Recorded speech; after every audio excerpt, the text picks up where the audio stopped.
guess you wonder where I've been. I don't know, I've been very nervous about recording this video, and even more nervous about posting it. But I do believe that we're not only here for ourselves, we're here for other people, and through our own experiences, our own lessons, and our own trials, tribulations, whatever. That can be healing not only just for us, but for other people when we're vulnerable and share our stories and we're honest and authentic.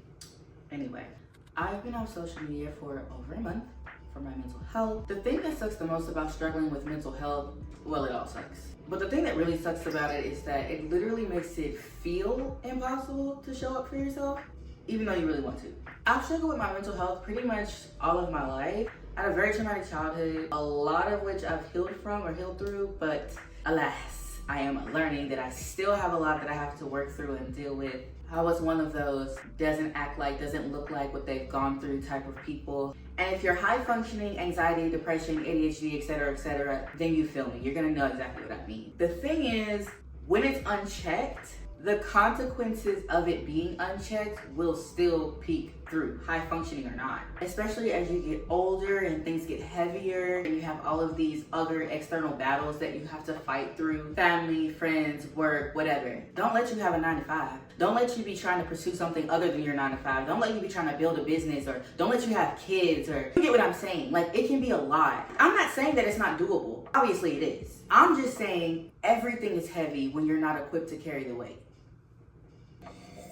And then on top of everything else, I have to get on social media and promote and all these other things. And mental health wise, social media is a whole nother ballgame in and of itself.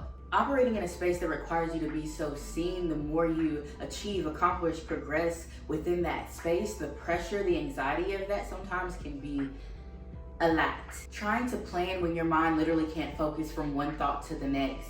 Trying to show up for yourself and show up on camera when you're literally cracking at the foundation and you don't have precautions in place to keep yourself afloat, you will drown.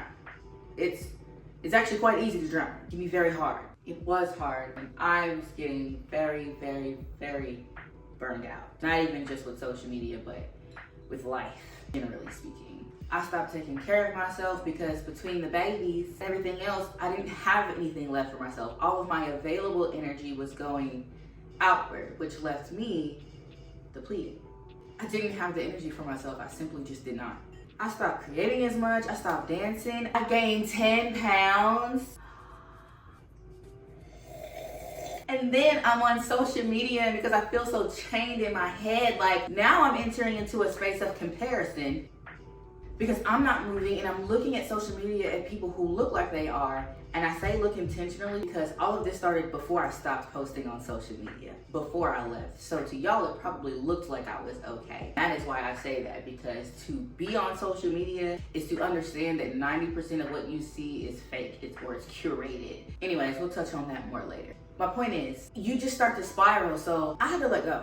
And I did have a lot of anxiety around that at first because I wasn't posting, and it's like, oh my God, my supporters, my following, I started getting anxious because I wasn't on social media, because I wasn't doing something. But then there was this like relief, and I let out a sigh, and I really just let it go because I was doing something, and what I was doing was more important than anything that I had been doing the past couple of months.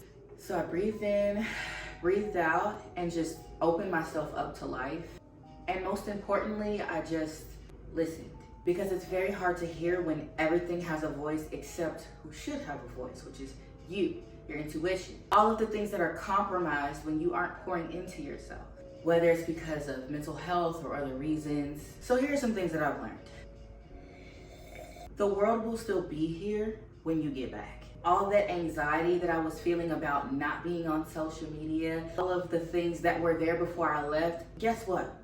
They were still there. The shade room was still being messy. Rihanna still ain't dropped an album. The world is still in a tizzy. The world will be here. If you feel like you need to take a step back, take a step back. Step back with intention. And take as long as you really need, you truly need, but don't use it as a reason to remain paralyzed. There's a balance there. Taking a step back with intention versus being afraid and using that as a reason to never step back out.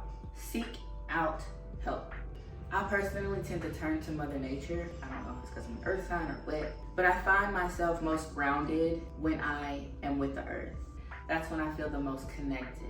Lately, I've been doing a lot of walking. One, to help with them pounds I hate gained. Not only is it good for your physical, it's really good for your mental too. If you have friends, close friends or family, be in communion and community with them. Talk to them, hang out with them, go do things that are fueling for your spirit with them. Surround yourself with good people. Prioritize your nutrition, not just eating, nutrition and your sleeping. Oh my God. Make small changes that turn into small habits daily that over time will have a significant impact. I've started doing things that will hit the things I need to for my mental and physical health daily. Journaling. I know that's so cliche, and I know y'all probably sick and tired of hearing that, but like writing that shit out really does help. Stop obsessing over time. That might not apply to everybody, but for me, I get a lot of anxiety around time and feeling like I'm running out of it, while also simultaneously understanding that I am young and I do have time. But it's like, I really struggle with that a lot. And sometimes I rush myself so much to the point where I get overwhelmed, and that fucks up my mental too. It's like, take a breather, calm down, just make sure you're doing something every day towards what it is you want to accomplish. Stop obsessing over time. Especially for my artists, or my creatives. Nobody knows what you created until you tell us. So take your time and do things in a way put negative stress or pressure on you unnecessarily. The tortoise still crossed the finish line. Penelope still got the guy, okay? Take your time. Just stay persistent and stay consistent. Have a plan, make it feasible, and commit. Commit to the plan, commit to yourself. Be present in the moment. And for the love of God, please just try your best to take care of yourself, because you are no good to anybody else unless you are good to yourself. I didn't want to come back to social media until I truly felt ready. So that's why it's been over a month. But I knew that I would be doing myself a disservice and that I would be doing my supporters a disservice if I came back before I felt ready to. For the people who have been messaging me, asking me where I've been, asking me if I'm okay, just dropping sweet messages, I see them. And I know I hadn't responded because, again, I was still working through some things, but I see them and I want to thank you. It's a lot. If you're still here in the video, I want you to drop a mushroom emoji and let me know that you're still checked in. I just want to thank you for being here. Thank you for supporting. Thank you for watching, sharing, commenting, whatever. If you have ever felt the same, if this was helpful for you, if nothing else, it just feels good to know that you're not the only one. Drop a comment, shoot me a message. Let's talk, let's communicate. Let's make a pact. I'm gonna commit to me if you will commit to you. Can we do that? Can we agree to show up for ourselves? Promise, don't be lying. Anyways, thank you for watching. I love you, buns. I'm gonna catch y'all in the next one.